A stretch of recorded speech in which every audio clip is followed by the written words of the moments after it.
Today's reading comes from Mark chapter 3. Jesus entered the synagogue again, and a man was there who had a shriveled hand. In order to accuse him, they were watching him closely to see whether he would heal him on the Sabbath. He told the man with the shriveled hand, "Stand before us."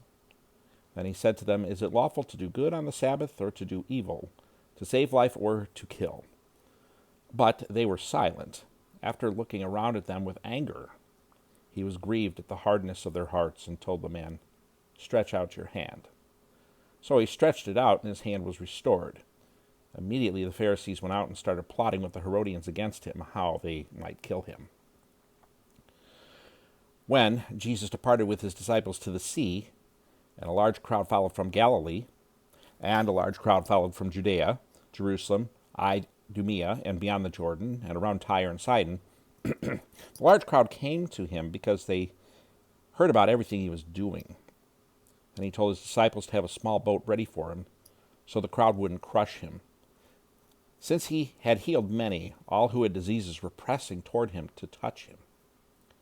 Whenever the unclean spirits saw him, they fell down before him and cried out, "You are the Son of God." And he would strongly warn them not to make him known.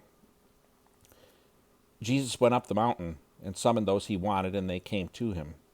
He appointed 12, whom he also named apostles, to be with him and to send him out to preach and to have authority to drive out demons. He appointed the 12. To Simon he gave the name Peter, and to James the son of Zebedee, and to his brother John he gave the name Boanerges, that is, sons of thunder. Andrew, Philip, and Bartholomew, Matthew and Thomas, James the son of Alphaeus, and Thaddeus, Simon the Zealot, and Judas Iscariot, who also betrayed him.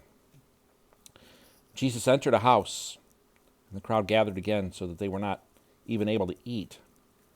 When his family heard this, they sent out to restrain him, because they said, "He's out of his mind." The scribes who had come down from Jerusalem said, "He is possessed by Beelzebul, and he drives out demons by the ruler of the demons." So he summoned them and spoke to them in parables. "How can Satan drive out Satan? If the kingdom is divided against itself, that kingdom cannot stand. If a house is divided against itself, that house cannot stand. And if Satan opposes himself and is divided, he cannot stand, but is finished. But no one can enter a strong man's house and plunder his possessions unless he first ties up the strong man. Then he can plunder his house. Truly I tell you, people will be forgiven for all sins and whatever blasphemies they utter, but whoever blasphemes against the Holy Spirit never has forgiveness, but is guilty of an eternal sin, because they are saying he has an unclean spirit."